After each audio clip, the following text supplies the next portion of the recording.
En 2 horas yo compuse la bomba. Agarramos la misma batería, el mismo bajo, la misma guitarra, el mismo piano, y le dije a los muchachos, grabemos bomba, bomba, y ahora ¿qué le pongo en medio? Dios mío. Bienvenidos y bienvenidas a Las Canciones Cuentan, un podcast de Sony Music Colombia y La No Ficción, en el que vamos tras las historias de las canciones que han hecho parte de la banda sonora de nuestras vidas. Yo soy Sara Sofía Rojas. Y yo soy Julio César Escobar. Recuerden seguir a Las Canciones Cuentan como @LasCancionesCuentan en todas las redes sociales, y también encuentran este podcast disponible en video en YouTube, Spotify y su plataforma de streaming favorita. Julio, buenos días, ¿cómo está? Su merced, Sara, ¿bien o qué? Bien, muy bien. Es un gusto volvernos a encontrar en este espacio, ¿no? Sí, siempre fascinante, siempre interesante, siempre descubriendo. Y hoy con una gran historia. ¿Cuál trae? Pero yo voy a empezar antes de esa historia. Quiero desmentir un mito. A ver. Algo que hemos venido hablando a lo largo de los episodios, que hemos mencionado por ahí, que su merced ha hecho varios guiños, pero que no sabemos pues realmente nada mucho más a profundidad, ¿no? Y es un tema en relación a la edad. Yo quiero saber y quiero preguntarle hoy cuántos años tiene, porque ni siquiera yo lo sé. Yo tengo 44 años. Al momento de grabación de este episodio, yo tengo 44 años. Quiero preguntarle, con eso en mente, si usted cree que ya alcanzó el punto máximo de su carrera. Rudo. Y si le dijeran, o si usted en realidad supiera o sintiera que ya pasó como ese punto máximo de su carrera, ¿cómo se sentiría? Jodido. Ok, bueno, pues justo la historia que hoy yo le traigo es más o menos por ahí. Y es la historia de un hombre que a sus 35 años, o sea, está más joven que usted, pero tampoco, no era ni muy joven ni muy viejo, ¿no? No era un muchacho, pero pues tampoco estaba así como en el prime de su vida, o como nos lo venden al menos. Logró el punto más alto de su carrera, y los años siguientes a esos logró buscar llegar a equiparar ese triunfo de alguna manera, Wow. ¿no? Como yendo detrás de esa expectativa. Y es la historia de Fabio Zambrana, que es el compositor y el líder de la agrupación Azul Azul, a quien yo hoy le rindo un homenaje con mi vestimenta, y que tiene un gran éxito que seguramente hemos escuchado todos en distintos lugares, desde minitecas, Claro. por mi lado, Claro. hasta matrimonios, que Proms. se llama, exacto, ¿no? Lo que usted quiera, la para bomba. abajo, para abajo, para abajo. Suavecito para arriba, para arriba, para arriba. Suavecito para abajo, para abajo, para abajo. Hoy entonces le voy a contar la historia pues del éxito de esta canción, y además de ese éxito, del camino que se debe recorrer como en la industria de la música y como de todas las taras e inconvenientes que hay al recorrerlo cuando uno tiene un éxito. Para bailar esto es una bomba. Fabio Zambrana Marchetti nació el 6 de noviembre de 1963 en una ciudad de Bolivia, la ciudad más poblada de Bolivia, que se llama Santa Cruz de la Sierra. Y empezó a interesarse por la música desde el colegio. Empezó a tocar en el colegio, y conforme tocaba en el colegio, tocaba a la par también en diferentes serenatas para muchachas. Vea. Y demás. Sí, medio chisga así desde O sea, el tipo que inicio. escribió la bomba era chisguero de fiesta. Era chisguero, claro. Seguramente, o sea, vea el tipo de canciones que terminó haciendo. Y resulta que no fue sino hasta que se graduó del colegio, pues que decidió que realmente era la música a lo que quería dedicarse, ya como con esa pruebita que había tenido. Lo que pasa es que, como su merced y yo sabemos, Sí. Bolivia no es que sea el lugar más adecuado para las escenas musicales latinoamericanas. Entonces, bueno, Fabio decide irse, decide migrar para poder hacer su sueño realidad, y decide llegar a Miami Ok. junto a 2 amigos de ilegal. ¡Opa! En Y, esa época. Claro. Estos eran los de finales de los 80, Ajá. Rudísimo. por ahí. Sí, imagínese. Y mientras está trabajando en lo que le salga, ¿no? Porque pues uno más, ¿qué más hace como inmigrante? Está ahorrando. Sí. Está ahorrando y componiendo. Ok. Y está allá y lleva unos años trabajando, hasta que un día hay una redada y lo devuelven. Y lo devuelven sin un peso. Claro. Sí. No, eso es... Sí, o sea, como no, hoy en día. bueno. Lo cogen y se lo llevan. Eso ha claro. sido así durante muchos años. Lo devuelven. Pues él llega a Bolivia con 23 años. Ujú. Y sus compañeros del colegio ya tienen carreras universitarias, Ok. familias, trabajos, y él pues llega sin nada, realmente. Yo tomo una decisión de vida. Y esa fue nunca más en mi vida tener un trabajo que no sea música. Resulta que con eso en mente, Fabio empieza a tocar en un montón de bandas y agrupaciones que le abren las puertas como para empezar a agarrar cancha. Ganaba muy poco, pero me servía para experiencia, para poder cantar. Yo cantaba 5 horas en un matrimonio y cantaba de todo. Cantaba bolero, tango, cumbia, merengue, todo, ¿no? Algunas cosas cambian para quedarse iguales, ¿no? Hay muchas bandas que siguen en esas, que saben que toca tocar cumbia, me gusta el metal, pero hágale, toca hacer tal cosa, La hágale, chisga. no importa. De la chisga viven muchísimos. Claro, claro. Pues una gran mayoría que no logra alcanzar precisamente el éxito, pues por lo difícil de este camino, ¿no? Incluso en el mismo proceso, mientras la banda no da, hay unos ingresos alternativos en tocar bandas tributos y demás, que es bastante interesante también. Sí, pues vea que justo en 1990 él empieza a pensar en salir de la chisga, a salir de tocar en matrimonios y empieza a pensarse y a considerar tener una agrupación a la cual liderar. Sí. Y es ahí que nace justamente la primera agrupación que forma, que es con la que pega, que es Azul Azul. Y uno de esos primeros, o sea, toques que tuvieron fue como con las amigas de la mamá, ¿sabe? Como cuando los niños tienen un emprendimiento, Sí. o sea, hacen Y la mamá, galletas. a mí me gustó. Y los papás, sí, y los papás les compran las galletas, ¿sabe? Sí. Como ese tipo de cosas. Bueno, pues eso le pasó, porque los primeros 6 meses, se imaginará, pues realmente no pasó de mucho más. Por ese primer show que yo hice con Azul Azul, nos pagaron $5 la hora y nos contrataron 3 horas. O sea, ganamos $15. Y la reventamos de tal manera que de ahí empezó a llamarnos la gente para amenizar fiestas. No, $15 en esa época, el dólar debería estar el llegando 90. a 3.000, Ujú, creo yo. ujú. Eso se les va en transporte. Pero bueno, siempre dicen que un músico es una persona que metió un equipo de $5.000 para ver un toque en el que le pagan 200, ¿no? Pero bueno. A la par que Fabio junto a Azul Azul tocaba en matrimonios y diferentes eventos, sobre todo covers, ¿no? Como suele pasar, y que a veces eso castra como la creatividad, ¿no? Como que lo hace a uno ligarse a algo. Pues él decide empezar a componer y empieza a la par que compone canciones y que van saliendo las canciones a construir una pequeña fanática que termina por como aglutinarse con una específicamente, que es como el primer mini éxito así local que El tiene, éxito local de ellos, ok. que tiene Azul Azul y que se llama, y que podría haber salido en una historieta de Mafalda, Mamá, no quiero comer más huevo. Mamá, no quiero comer más. ¿Cómo se va a llamar el primer éxito del tipo Mamá, no quiero comer más güey? ¿Sabes qué es lo peor? Yo conozco esa canción. ¿En serio? Yo me acuerdo de esa canción. Yo no la había escuchado Yo me acuerdo nunca. de esa canción. Yo no la había Ahora, escuchado no nunca. le voy a decir que la conocí cuando salió. No, salió Azul Azul, entonces uno busca y llega a ese tipo de canciones. Pero ¿cómo es que van a salir con una canción con este nombre? Sí, pues fue el éxito, de hecho, de un disco que sacaron que se llama El corte de la banana. El corte de la lana, Mamá, no quiero más comer huevo, Vamos sí. súper bien. Sí, sí, sí. Hay una clara intención editorial y un mensaje en la banda. Claro, es como la abstracción máxima, ¿no? Los colores, las comidas, las palabras, es muy, Ok. muy Azul Azul toda esta vaina. Y este éxito junto a este álbum llega 5 años después de que la orquesta pues ya estaba funcionando y Ok. estaba formada formalmente, que fue en el año 1995. Yo venía componiendo en mi cabeza a pie, atrás de los músicos, 1 metro atrás de los músicos. Veníamos a mi casa. Los músicos no escuchaban lo que había en mi cabeza. Entonces yo en mi cabeza dije, a ver, quiero componer una canción que funcione. Y en mi mente hice el ritmo de la bomba. Tum, chutacu, ta, tum, chutacu, ta, tum, chutacu, ta, tum, chutacu, ta. ¿Qué le puedo poner aquí? Algo fácil. Me acordé que mi mamá me daba mucho huevo cuando yo era niño y yo no podía tomar leche. Entonces se me ocurrió cantar ya de mi boca para afuera para que los músicos escuchen. Mamá, no quiero comer más huevo. Cuando huevo, me contestaron los músicos que no habían escuchado nada de la locura que había en mi cabeza. Dije, wow, esto puede funcionar.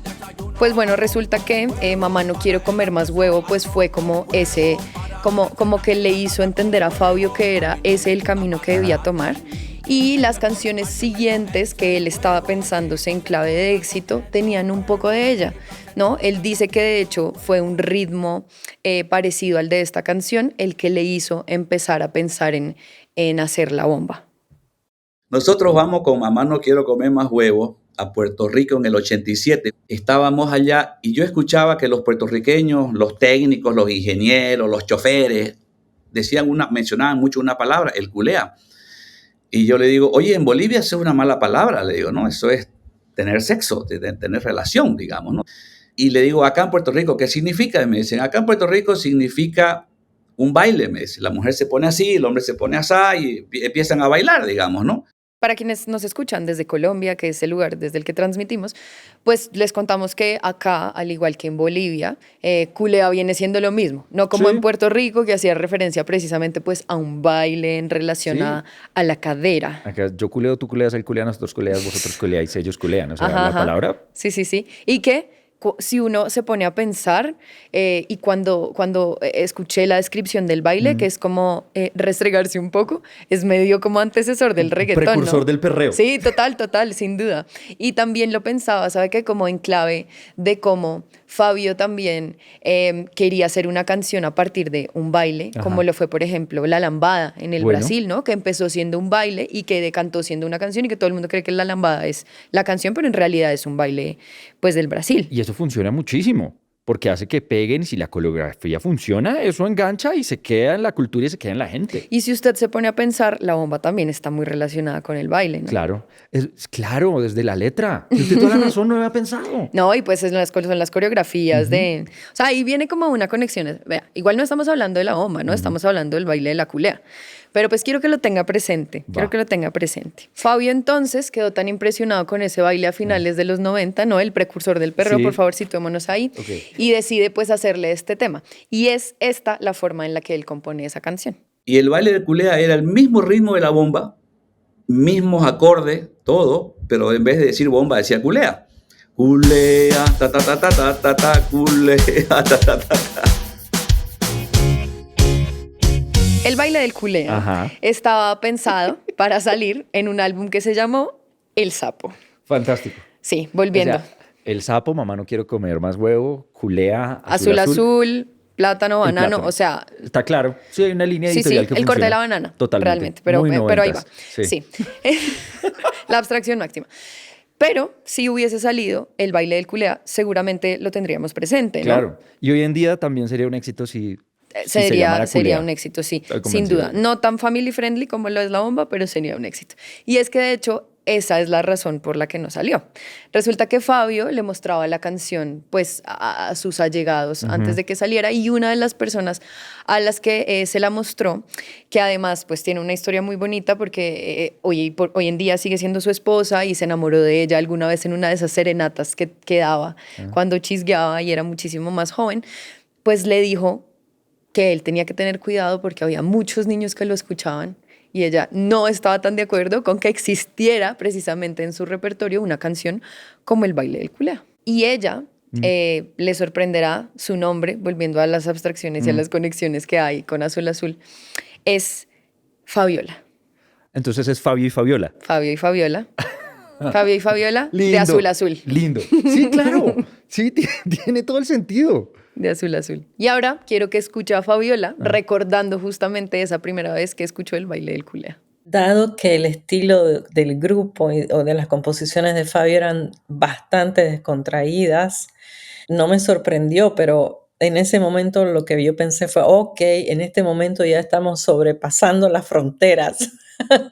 Estamos yendo un poquito más allá de lo que se debe. Imagínate, yo hubiera sido el Bad Bunny de la época, ¿no? Diciendo malas palabras. Entonces me acuerdo que la escuché y dije, no puede ser posible. ¿Qué dirá ella de la música? Y hoy en en ese día? momento pensaba yo cómo decirle, porque Fabio con sus composiciones, aunque sí te las hace escuchar, pero claro, yo entiendo que son creaciones con mucho, le pone mucho espíritu. Y le digo, Fabio, ese término definitivamente no lo puedes usar porque tenés público los niños, tenés muy jovencitos, su público era bastante amplio. Y le digo, imposible que salga una canción con semejante término. Imagínese ya con todo ese panorama y como con el miedo que Fabiola le había metido a Fabio en la cabeza, un miedo igual muy real y muy genuino, él decide tomar una decisión drástica y es borrar el máster de la canción. Y espérese, porque es que no la borró faltando una semana, un mes, la borró faltando un día para la entrega que tenían, pues para el deadline que tenían del álbum del Sapo. Y esto obviamente es la época en la que no hay un backup digital en la nube, no hay un disco duro donde usted esté guardando una maqueta de una canción. Esto es borrar toda la Borrar grabación. para siempre, o sea, ahí no había recuperar el elemento borrar, eso no existía. Él borró el único vestigio que existía en el mundo del baile de la culea, faltando un día para entregar precisamente el disco. Mi manager se enfurece, me dice, Fabio, ya la disquera está esperando. Yo ya les había hablado de esta canción, grabarla de nuevo. No quiero, yo soy terco. Imagínese, usted sabe cómo funcionan las cosas en la industria de la música. O sea, uno tiene unas reglas, uno firma un contrato y si su contrato dice que tiene que entregar 10 canciones, tiene que entregar 10 canciones. No 8, no 9, no 10 canciones. Y un deadline. Y además esta ya se había presentado. Entonces, el manager decide darle a Fabio un ultimátum y es, mira Fabio, necesito que me entregues la canción en 2 horas. A mí no me importa si es el baile de la culea, el baile de gorila, no me interesa. Necesito una canción en 2 horas. En 2 horas yo compuse la bomba. Agarramos la misma batería, el mismo bajo, la misma guitarra, el mismo piano y le dije a los muchachos, en vez de donde dice culea, grabemos bomba. Así se me ocurrió, pues se me ocurrió la palabra plátano, digamos. Y se me ocurrió bomba porque es una palabra muy alegre, ¿no? Para bailar esto es una bomba. Entonces grabemos bomba, vamos, bomba, bomba. ¿Y ahora qué le pongo en medio, Dios mío? Y ya yo hacía estos bailes en los bares. Vamos todas las mujeres, vamos todo el mundo. Suavecito para abajo, vamos, hacia abajo. Ahora las mujeres para arriba, vamos. Suavecito para arriba. Ya lo hacíamos el baile. Sí, grabémoslo. Y prácticamente en 1 hora yo compuse la canción que me salvó la vida y en otra hora la mezclamos, la procesamos y la entregamos. Fue la última canción del álbum.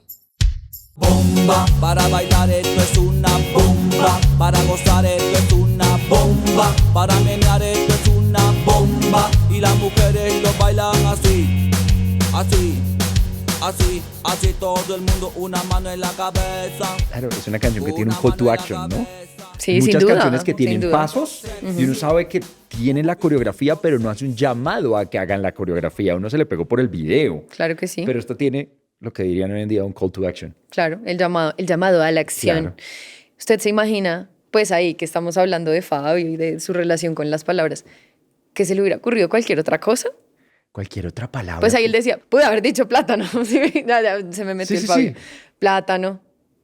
Para bailar esto es un plátano. Bueno, pero me gusta más, me gusta más como quedó con bomba que como culea. Eso también tengo que decirlo. Yo sé que me salgo mucho de género, pero me acuerdo que alguna vez vi un video de Chris Martin echando la historia de Yellow, ¿no? Coldplay. Y el tipo dice que él estaba escribiendo y faltaba esa palabra. Y mientras la escribía como que giró la cabeza y vio que tenía en el estante las páginas amarillas. Y it was all yellow. Y punto. Y él completa la historia diciendo, en un universo paralelo pudo haber sido la palabra Playboy. Ajá, Sí, porque como que vio una revista Playboy y dice, and it was all Playboy. Así Wow. terminó encajando coincidencias de la vida. Pero bueno, ya sabemos lo que pasa con la canción y pega. El caso es, ¿la bomba pega ahí o pega después? No, fíjese que la bomba no pega ahí porque es que realmente, y como llegó tan sobre el tiempo, Sí. pues no le habían prestado mucha atención realmente. La canción hecha en 2 horas. Claro, el foco lo tenían precisamente en otros 2 temas del álbum, que fueron precisamente con los que se hizo la promoción del Sapo, los que se llevaron a las disqueras, a las estaciones de radio, que era pues en ese momento en donde la música empezaba a difundirse. En esa época a uno en radio le llegaban, se llamaban maxi singles. Entonces solo llegaba un CD con 2 canciones. El lado A, el lado B, a veces es la canción y la versión acústica de la canción, a veces la Ok. canción y la versión remezclada de la canción. Y cuando dejaron de llegar maxi singles, ya era un compilatorio de 14 canciones, todos eran los sencillos que estaba lanzando la disquera en esa época de distintos artistas. Eran compilatorios muy chéveres, de hecho. Sí, y pues justamente por eso que usted dice y que nace precisamente, ¿no? Porque pues igual en un CD podría meter mucha más música, Sí. pero siempre tienen, ¿cómo se dice? Como ese ojo para apuntarle a dos que creen que puede ser el éxito, que las estaciones de radio Ajá. no tenían absolutamente nada más. Ok. Y resulta que empezaron a recibir llamadas, ¿no? De la nada, cuando escuchaban Azul Azul. Y decían, oigan, es que yo no quiero esa de Azul Azul. ¿Será que me pueden poner la bomba, la bomba, la bomba, la última canción del disco, la última canción del disco, la última canción del disco? Y ellos les tocó llamar a la disquera para que les mandaran la bomba en diferentes estaciones y poderla poner a sonar. O sea, esta canción pegó realmente a partir de la gente y no desde pues, los objetivos que tenían tanto la banda como la disquera. ¿Sabes quiénes nos hicieron ver que estábamos muy equivocados nosotros? Nuestros fans, porque llamaban a la radio y decían, queremos la bomba. Yo tengo ahí una pregunta y es, su merced que todavía está en la radio y la tiene súper presente todo el tiempo, ¿cómo funcionan esas dinámicas hoy? O sea, sigue siendo una vaina parecida, seguramente la gente ya no llama, pero en Twitter pasa que les piden una canción y una canción y una canción que ustedes no tenían en el radar y entonces les toca pararle bolas o ya es más difícil en la actualidad. Siempre he tenido como esa No, eso ya no inquietud. pasa. Que uno esté trabajando un sencillo y la gente le pida una canción de otra banda al nivel que haya que ponerla, no. Lo que uno sí hace, y es una recomendación que yo le hago muchísimo a las bandas, es que tienen que salir a tocar.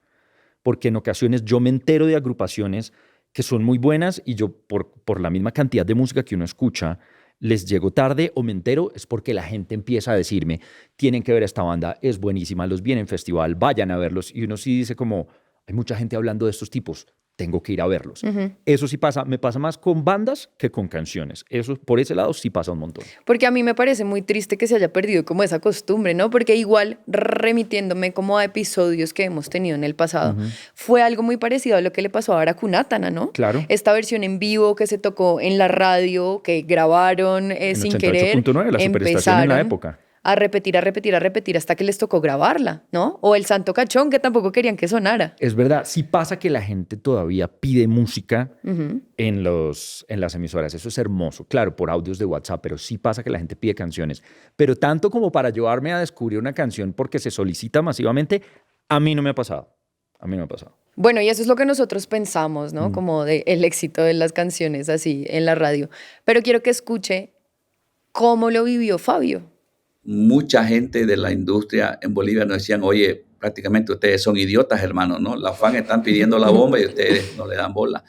Ahí lanzamos la bomba, hicimos el videoclip y de ahí para adelante fue un antes y un después, ¿no? Y resulta que igual hubo mucho más gente que se hizo la de los oídos sordos. Ajá. Y la bomba terminó luchando con mucha más gente desde adentro, ¿no? Hay una historia y es que, bueno, yo no sé si usted sabe, pero en las disqueras usualmente tienen como divisiones adentro por países, ¿no? Hay artistas pues que se promocionan más en un país que en otros y Sí. hay otros pues que están a un nivel en el que cogen más países y demás. Y resulta que alguna vez en una reunión de Sony Latinoamérica, pues la persona encargada de Sony Bolivia les dijo, oigan, nos está yendo muy bien con una agrupación, escúchense por favor el álbum del Sapo, y el resto de las personas en la mesa de trabajo dijeron, sí, sí, dale, pero pues qué referencias tenían de la música en Bolivia, ¿no? Nada. Entonces decidieron pasar por alto precisamente ese llamado. Ningún país quiso lanzarlo. Ningún país quiso lanzarlo. Entonces nos deprimimos y ya yo empecé a componer el siguiente álbum. Y de pronto el presidente de Sony Perú llama al presidente de Sony Bolivia y le dice, oye, ese álbum que vos mostraste, ¿no tenía una canción que se llama La Bomba? Sí. Acá en Perú es un éxito, sin promoción. Era éxito en Perú sin promoción. Y eso era muy grande. A punta de voz a voz. Sin duda. Porque pegar en esa época, estamos hablando de los 90, ¿no? Pegar en esa época sin ningún tipo de promoción, sin estar apoyado por nada de mercadeo ni estrategia. Hoy en día eso pasa. Desde TikTok, Instagram, redes, uno comparte algo, los amigos que viajan conocen canciones, pero en esa época. Y fue justo, precisamente, ese voz a voz el que llevó a Fabio como a firmar con Sony Latinoamérica y ya no Sony Bolivia. Y en ese camino terminó, pues, visitando Perú. El presidente de la disquera me dice, Fabio, vení, te quiero invitar. Vamos a Rocafé. Le digo, no me gustan los bares. Pues yo no voy a las fiestas. No, quiero que veas algo, me dice. Bueno, el presidente fuimos. Estábamos ahí en un VIP arriba, era un Hard Rock Café grandísimo, hermoso en Lima, y me dice, le he pedido al DJ que ponga la bomba después de este tema. Me dice. Yo no había hecho ninguna presentación todavía en Perú. Y pusieron la bomba y fue, ¿sabes qué, hermano? Habían como unas 1000 y tantas personas en ese Hard Rock Café. Y se pusieron a hacer la coreografía todas las personas, los bartenders, los de seguridad, todos. Yo ahí me asusté, digamos. Yo dije, wow, esto es mucho más grande de lo que yo creía, ¿no? Fueron precisamente esas fiestas en las que hoy sigue sobreviviendo la bomba, las que fueron el caldo de cultivo para que se mantuviera como el éxito que sigue siendo hoy. Y usted lo dijo al principio de este episodio, la lambada, ¿sí? A través del baile, sobre todo. Claro, y el llamado a acción que tiene, que es curioso, en serio, si lo piensan, ¿qué canciones recuerda uno? Seguramente igual hay, que hacen una mano en la cabeza y la gente lo hace. Eso es tremendo. Eso es tremendo. Y la voz, no, una mano en la cabeza, a mí siempre me ha gustado. Sí, es espectacular. Me encanta. Un Me encanta. movimiento sexy. Tiene tumbado. Tiene y lo que flow. no sabe la gente es que están haciendo el baile del culea. Pero bueno, así como esta canción llegó a Perú, llegó también a Chile, llegó también a Colombia y llegó también a México, ¿no? Empezó a hacer un recorrido así desde el sur hacia Centroamérica y hacia Norteamérica ya un poco más adelante. Es justamente esa llegada a México la que hace que Fabio termine por radicarse en ese país. Y recibo una llamada del A&R de Sony México y me dice, oye, soy tu label manager para la disquera en México. Hay más de 50 pedidos entre conciertos y entrevistas para Azul Azul y no te puedo traer todos los fines de semana. Te vendrías a vivir, sácame las visas de trabajo. Nos fuimos a vivir a México y de ahí en México ya, pegando en México ya era como un certificado de que se iba a ir al mundo entero, ¿no? Y tiene toda la razón. Claro, es que hasta hoy México sigue siendo como el punto más importante de la música en América Latina, ¿no? De la distribución, sobre todo. ¿Cuántos artistas, con o sin suerte, de todo el continente latinoamericano se van a México a ver qué hay para hacer? Tenemos presentes un momento, un montón en este momento. Claro. Y desde el sur yo tengo ahí a este man, los Felas fueron como los últimos que se fueron así. Elsa y el mar. En una temporada estuvo Diamante Eléctrico también por allá. Sí, un montón de gente se va a México y es ahí como donde empieza a robustecerse. Alguna vez hace mucho tiempo yo estaba haciendo una investigación de por qué, ¿no? Y la conclusión, como solo para ver si usted siente lo mismo a la que yo llegaba con las entrevistas que hice, era que el público mexicano es el mayor fan que existe, ¿no? Como que es una persona tan comprometida con lo que sea que se quiera comprometer que permite que ese lugar, pues, consolide un montón de cosas. Es cierto que México pasa también, en Argentina tienen público para todo. ¿Cómo es posible, una vez más saliéndome de género, que uno de los países más importantes en términos de streaming para los Pixies es México? O las constantes visitas de Interpol a México. Todos los festivales que tiene México, Pues, que es una oferta muchísimo más grande que esta, que además pues hay muchísima gente más que aquí. Y también un sonido propio súper consolidado y súper de orgullo, que Vive Latino, que Café Tacuba, que Caifanes, que Zoé, son récords en ventas y es una cultura de consumo de música enorme. Hay público para todo allá. Y además, si nos ponemos a pensar, yo creo que también tiene que ver pues la cercanía con los Estados Unidos, ¿no? Claro, una apertura a Miami. Claro, eso fue justamente lo que le pasó también a Fabio con la bomba. Y es que las comunidades hispanas que estaban en Estados Unidos empezaron también a escuchar y a difundir y a disfrutar de la bomba. Entonces se imaginará que el éxito fue mucho más grande. Llegar a Estados Unidos al mercado latino es una cosa loquísima. Y eso hizo que Fabio tomara la decisión de decirle a Fabiola que fuese a vivir con él también a México, junto a, ahora, André, que era su hijo recién nacido. La familia. Fue realmente sin precedente el éxito y el movimiento que tuvo el grupo cuando la bomba se hizo conocida, cuando empezó a firmar con los sellos discográficos. La canción La Bomba se iba por delante de todos. Fue un cambio increíble. De la noche a la mañana el grupo se convirtió en estrellas internacionales. De la noche a la mañana, con una canción que no tenía promoción en radio, en ningún lado, de repente pegó. Es una historia de éxito bonita. Es una historia de éxito linda, que además tiene su punto cumbre, porque es que además se le van sumando cosas, ¿no? De abajo hacia arriba, literalmente. Fue para febrero del 2001, específicamente en los premios Lo Nuestro. Ellos reciben 3 nominaciones para Los Nuestro ese año, pero realmente no ganan ninguna. Y después de que se anuncien las categorías y no hayan ganado ninguna, la ceremonia seguía, pero Fabio, pues ya un poco triste, alicaído, porque Ya pues fui, no no se había gané, qué llegado ni carajos. una. Exacto, decidió salir a hablar con la prensa. Y estaba hablando con la prensa cuando de repente alguien llegó y le dijo lo siguiente. Y en medio de nuestra presentación ante la prensa, el bajista me dice, Fabio, Fabio, Fabio. Y entonces le digo a la prensa, disculpen, y le miro y me dice el bajista, hemos ganado un premio. Me dice, resulta que habíamos ganado el único premio para el que ningún artista está nominado, que es el premio de la gente, donde la gente votaba. Entonces le digo a la prensa, disculpen, hemos ganado un premio. Lindo. Hermoso, Venga, imagínese ganaron la un premio. emoción. Claro, cuando pasa eso, Fabio con la emoción del momento y el resto del grupo salen corriendo al escenario y ven allá parado con una estatuilla a Carlos Vives. Y le digo, gracias, Carlos, ¿no? Y la gente se mata de risa. Según lo que entiendo, ya nuestro premio había pasado y Carlos estaba recibiendo el de él. Imagínese. Qué buen blooper. Llegar Imagínese. y pensar eso y vives ahí como, no, pero buena, ¿ok? Sí, y de ahí pues les quedó ese hermoso recuerdo y una foto con Carlos, por supuesto, al bajarse del escenario. Igual tiene que ser para ellos un momento muy bonito. De pronto la gente no recuerda tanto lo que representan o representaron, sobre todo, perdón, los premios Lo Nuestro, pero no, a ver, los Grammy Latinos no siempre existieron, ¿no? Entonces los premios Lo Nuestro era de alguna forma eso, como el peso que tiene el reconocimiento de la música latinoamericana. Como unos Grammy Latinos que no existían, teníamos los premios Lo Nuestro y es fácilmente el premio más importante que ha recibido una agrupación boliviana, sin duda. Claro, sí, ellos, pues el Latin Grammy llevaba existiendo ahí 1 o 2 años, era su segunda edición y además se hacía en ese momento, imagínense, en inglés. Pero bueno, respecto a los premios Lo Nuestro, es un momento que Fabiola también tiene muy presente en la cabeza. Recuerdo el premio Lo Nuestro, lo recuerdo, estaba yo entre el público, veo las banderas bolivianas, veo que ellos ganan un premio y se elevan mucho, elevan el estatus que ellos tenían. Claro, verlos ahí celebrar la patria y la música y que la gente sepa de dónde son, eso es muy bello.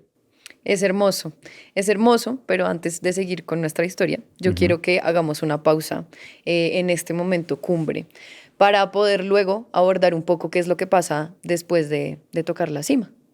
Antes de avanzar en la historia y si quieren sumergirse más en lo que hemos compartido con ustedes, hay una playlist oficial con todas las canciones que nosotros referenciamos en Las Canciones Cuentan. Les dejamos el link en la descripción del episodio.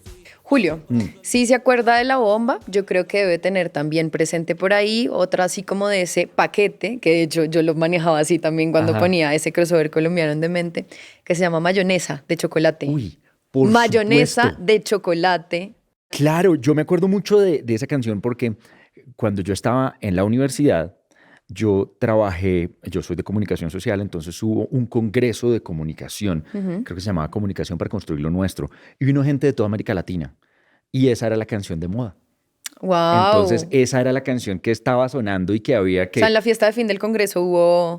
Pero, y todas las fiestas intermedias durante la semana del Congreso, esa canción Para que el que no la sonaba. conocía, Para en los la que última... no conocían la ciudad y uno decía, venga, vamos a este lugar, vamos a este bar, Ajá. esa canción sonaba en todo lado y te lo juro, Argentina, Chile, Ecuador, me acuerdo que había gente de Panamá también, la gente de todos los países que vinieron estaban bailando mayonesa. Aquí en Bogotá, me parecía muy chévere. Eso que usted cuenta pasó precisamente a inicios de los 2000, ¿no? ¿Lo tenía presente? Entonces No, no había, me acuerdo del había año. recordado que había sido en ese momento. No, me acuerdo de la universidad, me acuerdo de eso, no Ajá. recordaba, no recuerdo el año en mi carrera, pero me acuerdo mucho lo que ¿Y cómo pasaba. se siente ahora?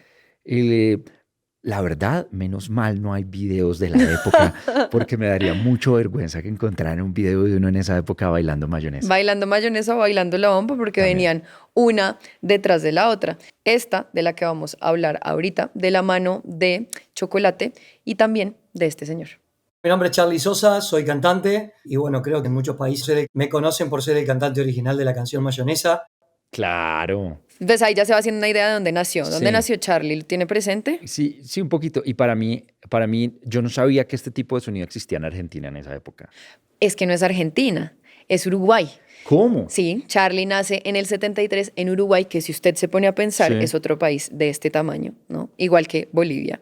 Y que realmente para la industria de la música, si bien tiene un montón de artistas, el cuarteto, Drexler, ¿sabe? No te va a gustar. Exacto, en este momento, pues para ese entonces todavía la gente no volteaba sobre ese país. La historia de Charly con la música, así como ese paralelo que él estaba haciendo de Bolivia y Ajá. Uruguay, sí difiere en este aspecto, porque realmente el sueño de Charly nunca fue ser músico. El sueño de Charly realmente era jugar fútbol.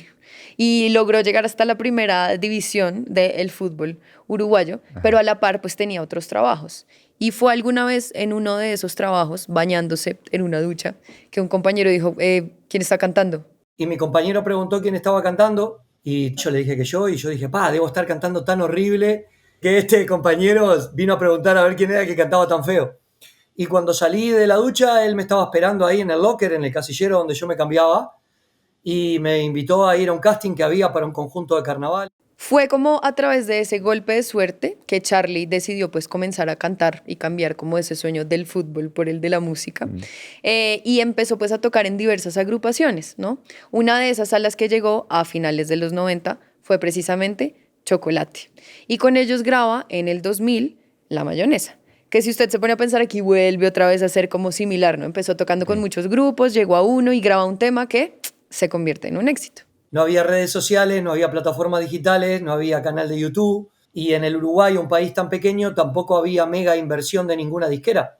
Entonces era salir a competir al mundo con monstruos, con artistas que tenían mega producción atrás, mega inversiones, disqueras gigantes. E increíblemente la canción Mayonesa se movía de país en país y empezaba a conquistar. Y es que, claro, uno no tiene referentes, los que mencionamos, yo recuerdo la Vela Puerca, ellos tuvieron una onda también, los Shakers, como muy de los 60s, que pasó también en muchos países latinoamericanos, que eran bandas que emulaban mucho lo que hacían los Beatles. Yo creo que ahí la diferencia es que estando en Uruguay, pues uno puede pasar fácilmente a Argentina, ¿no? Y de una u otra manera como hacer un camino ahí, no como le tocó, pues, desde Bolivia a Fabio. Sin embargo, y con esas canciones tan parecidas, pues como le iba contando, empezó a haber de una u otra manera ahí por debajo de cuerdas rivalidades, ¿no? Una competencia interna. Estamos haciendo canciones bailables, de fiesta. Que tiene una coreografía puntual. Exacto, están pegando. Somos de territorios no necesariamente conocidos por su música. Total. ¿Cuál de los dos va a puntear? Nosotros llegábamos a todos los países y La Bomba era un mega hit. Y a nosotros nos decían, esta es la canción del momento, esta es la canción que tenemos que destronar, y nosotros veníamos atrás. Igual, y con todas esas ideas que le metían a la gente de Chocolate en la cabeza, Charly tenía ahí como una lucecita que le decía pues que él debía pensar un poco diferente toda esa rivalidad. Póngase en situación, están ellos dos pisándose los talones, ¿no? Uno el otro, tocando seguramente en sitios bien parecidos, ¿no? Porque pues le apuntaban a la misma gente. Terminan obviamente encontrándose. Sí. Pero esta vez está jugando de local Fabio, porque es justamente en Bolivia. Sin embargo, de esa rivalidad ahí como bajo cuerda, nace precisamente una amistad que conservan hasta hoy. Le dije, maestro, mi total admiración, me presenté, soy Charly, el cantante original de La Mayonesa, y me dice, no, los dolores de cabeza que me dio esa canción, dice, porque después la disquera me pedía que yo tenía que hacer cosas similares, y obviamente Fabio tiene su estilo, y nosotros con el grupo Chocolate o yo como solista tenemos el nuestro. Y a veces las disqueras te piden que compitas y nosotros nada que ver. Hicimos una relación de amistad y fue y es maravillosa la relación que tenemos al día de hoy. No tenía ni idea que se conocieran. Tiene sentido, pero me encanta la historia, me encanta que se haya creado esa amistad y que no hayan peleado o se haya convertido en ese tema de rivalidad de quién es el número uno. Pero listo, se encuentran, se hacen amigos y en términos de charts, ¿qué está pasando con La Bomba? Porque La Bomba viene a ser como, o sea, la Bomba viene primero, ¿cierto? Y detrás viene Mayonesa. Sí, y sí. Todos sabemos que el tiempo tiene un efecto también en las canciones. Fabio, ¿qué hay? ¿Qué está pasando en términos chart la canción puntualmente? Justamente tengo aquí un par de cifras que me gustaría contarle para que sepa la importancia de La Bomba en su momento. Para junio del 2001, llegó La Bomba al primer puesto del Hot Latin 100 de Billboard. Estaba compitiendo con un montón de artistas. Claro, por esa época tiene que ser Ricky Martin, Shakira, Chayanne, Juan Gabriel. tienen que ser esos. Claro, y La Bomba alcanzó el número 1. Y no solo se quedó ahí, estuvo también en el Hot 100, que es en el que compiten pues ya todos los géneros y todos los artistas, en el puesto 70 y por ahí cerca. Pero entrar... Yo no sabía que La Bomba había entrado al Hot 100 de Billboard. Y además en esa época tiene que ser como Usher, Cristina Aguilera, tiene que ser esa onda. Janet Jackson estaba también Claro. por ahí precisamente. Y era entonces una locura para Fabio y para Azul Azul realmente que un artista de Santa Cruz de la Sierra en Bolivia hubiese llegado pues hasta esos lugares. Hay como tocando las mieles del éxito, pues como dicen por ahí, todo lo que sube tiene que bajar y la verdad es que va saliendo música nueva, se van renovando las listas. Y las tendencias van cambiando. Claro, y después de 40 semanas, pues La Bomba empieza como a salir de la lista. Y a la par empiezan cosas a suceder que ponen a Fabio a pensar mucho. Empieza a dejar de recibir llamadas de periodistas para pues hacer entrevistas. Claro. Pasa también que los promotores cuando intentan vender el show de Azul Azul en teatros pues ya no tienen la misma respuesta que tenían antes y eso le empieza a taladrar la cabeza a Fabio. Claro. Y empieza a ponerse encima una presión para componer un tema igual o superior a La Bomba. Que no todo el mundo lo logra. Después de La Bomba, lo primero fue un temor inmenso de no poderme superar, pero horroroso, te lo digo que lo sentía acá en la piel y ahora, ¿qué hago para superar esto? Y la presión psicológica era tan fuerte que me dolía la cabeza y yo ahora tengo que superar esto, tengo que superar esto. Como todo ese panorama sumado con diferencias con la disquera, por ejemplo, una lucha que empezó él como por tener los derechos del tema y demás, llevó pues Azul Azul a terminar su recorrido 10 años después, en el 2011.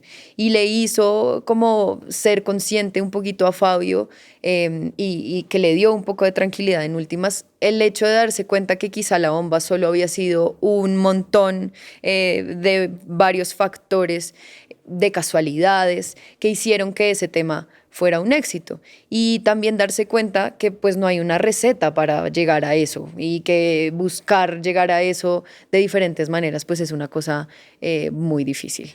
Otra de las cosas que medio le daba tranquilidad de todo lo que había pasado a Fabio era el hecho de que pues él desde el primer día que decidió ser músico se propuso hacer una canción al día, lo que significa que para el 98, que fue cuando escribió La Bomba, él ya tenía más de 3.000 canciones hechas. Y eso, en medio de todo, fue como un parte de tranquilidad para él de una u otra manera. Entonces me di la libertad de seguir cometiendo errores. Porque me acordé, oye, antes de La Bomba cometí más de 3.000 errores. No puedo pretender que el tema 3001 también sea otro éxito mundial. ¿Es o no es entonces La Bomba un One Hit Wonder? ¿Cómo ve usted ahí ¿El término? Sí. A mí me parece que, a ver, en la definición estricta, un One Hit Wonder es un artista que solo tiene un éxito en su carrera. Sí. Pero también uno tiene que entender que hay artistas que toda su vida se la pasan tratando de obtener un éxito de esas dimensiones. Entonces, siento que con el tiempo se ha pulido un poco en una época como de peyorativo ser un One Hit Wonder, pero en serio hay músicos que nunca logran eso. Imagínense que esta canción se hubiera quedado en Bolivia y que no hubiera llegado a ser el éxito mundial, ni llegar a lo nuestro, ni lo demás. Creo que la historia también, el reconocimiento sería diferente.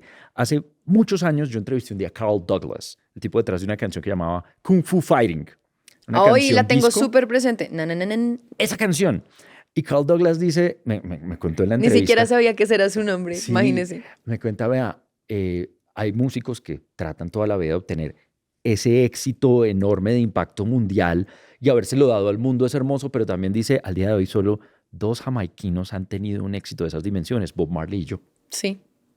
Yo creo que igual también está muy mediado este término por las definiciones del éxito, ¿no? Claro. O sea, seguramente, y si La Bomba hubiese sido solo un éxito en Bolivia, también hubiese sido un gran éxito, ¿no? Y además, Fabio no tendría que estar pensando y dándose en la cabeza, pues, por conseguir algo así. No, y hay muchas bandas que, más allá de ser definidas por el éxito, ese One Hit Wonder que ellos tienen, los que llegan a su música y que más allá de esa canción siguen conectados, es algo muy especial. Es como Es como decir que Blind Melon es un one hit wonder por No Rain. No Rain es el único éxito comercialmente en charts, hablando en listados pues, de esta banda. Pero si uno se sentó y escuchó los discos, se encuentra una discografía espectacular y ahí conecta también. Entonces siento que puede ser también, ese éxito representa una apertura a un público, a nuevos fanáticos. Así tú no lo repitas, ya tuviste un éxito que en muchos casos es sin precedentes. Claro, y esa apertura al público también hace que la gente tenga presente la banda y quiera seguir escuchando cosas, Claro. ¿no? Y eso le pasó justo a Azul Azul también, porque es que realmente, si bien esta es como la canción más conocida de ellos, eso no significa que hayan dejado de hacer canciones, ni tampoco que no rankearan, porque hubo otras canciones de Azul Azul después de La Bomba que también terminaron en estas listas. Sin embargo, pues Fabio sí le guarda y sin duda como un cariño y muy especial a lo que fue La Bomba en su vida. La palabra es agradecimiento, porque yo cada que estoy en un avión, yo le digo a todo mi staff, a toda mi gente con la que estoy viajando, a mis bailarinas, nosotros estamos aquí gracias a La Bomba. Yo soy un accesorio de esta historia. Yo, el compositor de La Bomba, me considero un accesorio de La Bomba. Y eso pasa con muchas canciones que también terminan siendo las más conocidas de otras agrupaciones, como lo fue, y vuelvo como sobre lo que estábamos hablando antes un poquito, Mayonesa, para Chocolate y para Charly Sosa. Y es lo maravilloso que tiene un hit y la música. Cómo puede quedar detenido en el tiempo, pero moverse de generación en generación. Es maravilloso. Nosotros tenemos el privilegio de ser los cantantes de estos hits mundiales, que los otros días fui yo a un seminario de música en México y un compositor dijo, un artista cuando se muere, este tipo de canciones se convierten en el artista y quedan detenidas en el tiempo. O sea, el artista se convierte en canción cuando ya no le toca estar en el plano terrenal, porque va a seguir pasando de generación en generación y cuando ya no nos toque estar, nuestra voz va a seguir estando viva. Claro, esa canción te va a representar por el resto de tus días. Claro, y va a seguir presente en la cabeza de un montón de gente. O sea, llegar hasta un momento como ese realmente sí es algo significativo. La presión ya pues se la pone uno. Y uno quiere esas canciones también. Sí, a mí me gustan un montón y yo creo que pues, La Bomba seguirá bailándose un montón de tiempo. Pero bueno, quiero que volvamos sobre algo que yo le contaba al inicio y sobre un momento clave como para toda esta historia, que es la decisión de Fabio de vivir de la música, ¿no? Ajá. Él decidió... La convicción. Pues, claro, él dijo, yo vivo de esto porque vivo de esto. Y así no haya hecho muchísimos más éxitos mundialmente conocidos, él realmente, y gracias a La Bomba, sí pudo terminar viviendo de la música. Con todo lo que recogió como a través de la canción y todo lo que le dio, él pudo comprarse una casa junto a Fabiola, espere un momento, en Florida, ¿no? Que fue el lugar del que lo echaron a patadas, y vivir ahí con su hijo y construir una familia. Nuestra vida cambió después de La Bomba. Ya no fuimos nunca los mismos, porque ¿quién no conoce La Bomba? Cuando digo, mi esposo es cantante y dicen, ¿qué cantante? La Bomba. Ay, claro, pero si yo la bailé, yo me casé, yo en todas partes la bailaba esa canción. Entonces, una canción que permanece en nuestras vidas, permanecerá en nuestras vidas y permanecerá en el corazón y en la energía del mundo entero. Sensual, un movimiento sensual, sensual, un movimiento muy sexy, sexy, un movimiento muy sexy, sexy. Y aquí se viene Azul Azul con este baile que es una... En el 2017, o sea, casi 20 años después del lanzamiento de La Bomba, Fabio decidió lanzar una nueva versión, ¿no? La Bomba 2017, así es como está en todas partes. La Bomba recargada antes. Total. Sí. Y aparte, pues, como de hacer una actualización en cuanto a lo musical y demás, también esta nueva versión tiene como un verso que habla precisamente de la repercusión mundial que tuvo La Bomba y de lo que significó para su vida. Sobre todo, es lindo ver cómo ya ese momento final y ese momento cumbre, dándose cuenta pues que él era una persona que venía precisamente de Santa Cruz de la Sierra en Bolivia y que él logró a través como de su trabajo y de esta canción en específico tocar como lo más alto en la industria de la música.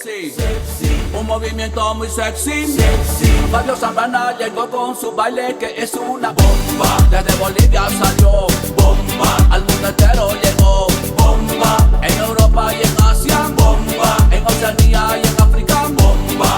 En Antártida lo bailan bomba, en Norteamérica lo bailan bomba.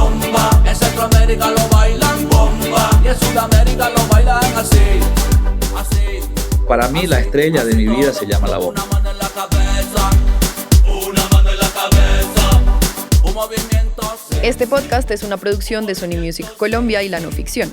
La investigación, las entrevistas y la escritura del guión son de Daniel Chávez Mora. La edición del guión es de Juan Serrano. El diseño de sonido es de Pablo Restrepo y la asistencia de sonido de Gabriela Rivera. Producción y postproducción audiovisual, Shaken Moreno, Gabriela Rivera, Valeria López y Jacobo Alarcón. La carátula es de Isabela Sotovallejo y el trabajo en redes es de Shaken Moreno, Gabriela Rivera, Valeria López, Jacobo Alarcón y el equipo de Artist Services de Sony Music Colombia. Por parte de Sony Music Colombia, los productores ejecutivos son Luis Lizarralde y Nicolás Samper Serrano. Supervisión musical, Luis Lizarralde. Yo soy Julio César Escobar. Y yo, Sara Sofía Rojas. No olviden que nos encuentran en todas nuestras redes sociales como Las Canciones Cuentan. Ir por allá a revisar nuestros otros capítulos y también escuchar La Bomba para refrescar un poco toda esta historia. Y a todos ustedes, gracias por escuchar.